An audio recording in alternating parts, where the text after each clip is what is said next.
asylum system, so it's quite new. It started to function in 2008 on the 1st of April. Since that moment until today, Serbia has been deciding in asylum matters, actually considering the asylum applications for the foreign citizens seeking asylum in Serbia. There are two asylum centers for accommodation of asylum seekers. One is in Banja Koviljača, the other is in Belgrade, two small places 100 kilometers from Belgrade approximately, let's say. One place, Center for Asylum in Banja Koviljača, is near the Serbo-Bosnian border, and it's actually 160 kilometers far from Belgrade, and another one is in the central Serbia. It's in the place called Bogovađa, 70 kilometers far from Belgrade. Both centers together, they have a capacity of about 250-260 places for people seeking asylum. But in Serbia, the number of people seeking asylum is rising every year. So last year we had 2,700 people seeking asylum, and we suppose that these numbers will grow up in following years. What is important to know that people are just staying for a short period of time in asylum procedure, most of them leaving after 1 week or two. So this is the great fluctuation in the centers. So at this moment centers can manage the number of people coming. But having in mind the circumstances in the region, having in mind Croatia that entered in the EU, having in mind the border control management in Hungary, and nowadays in Croatia as well, we assume that people will stay longer in Serbia due to difficulties in crossing the border nowadays. So in this year, I think the number will raise around the centers, the number of people seeking asylum will raise in Serbia. So the most significant reason for seeking asylum in Serbia at this moment is just to relax, to get shelter, to get health care, to establish the interrupted links with smugglers or with people that you are traveling with, and then to continue further on. Almost no one is reconsidering Serbia as an option to stay, having in mind the economical situation, but as well their dreams to reach the Europe as fast as possible. I mean European Union.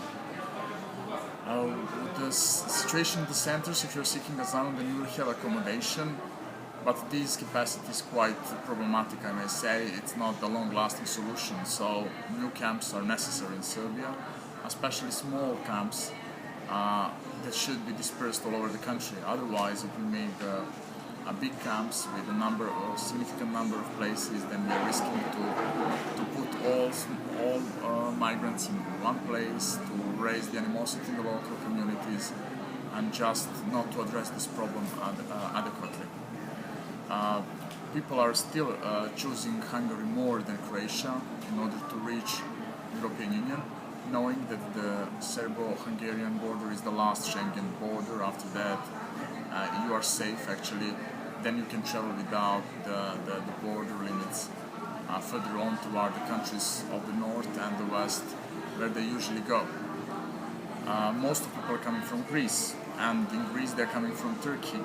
So this is the main route. People are coming over Macedonia to Serbia, often recently choosing the option over the Macedonia and Kosovo, entering in Serbia in the Sandžak region near the Raška Novi Pazar, or opting to enter in Montenegro and to continue further on. So, to reach the coastline and then over the ferry boats to Italy, or just following the coastline toward the Italian border and then going on. Italy as the final destination is quite, let's say, often as the idea in the asylum population, based on their previous experience, actually of the previous information they received from their countrymen already in Italy. So this is the trend, to go to Italy and then to try to regulate your status there. But since the beginning of this year, Germany becomes as well as a good location according to the asylum seekers.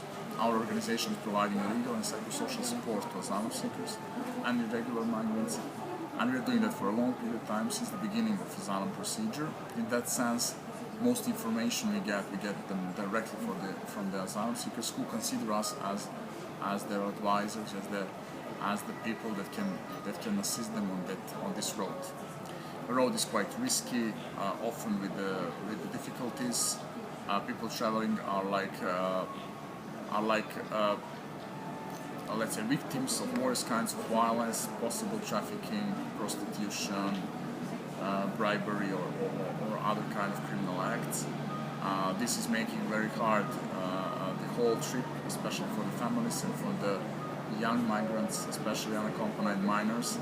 And institutions, not only in Serbia but on their way to Europe, in Turkey and Greece and Macedonia, are not adequately prepared for these issues. They are not informed about migration, about providing assistance to these people, and then it's causing serious problems in addressing their needs and in stopping potential violations or criminal acts.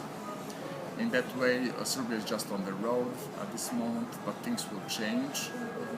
In next years, more and more people will just reconsider the option to stay in Serbia, having in mind the difficulties in crossing the border.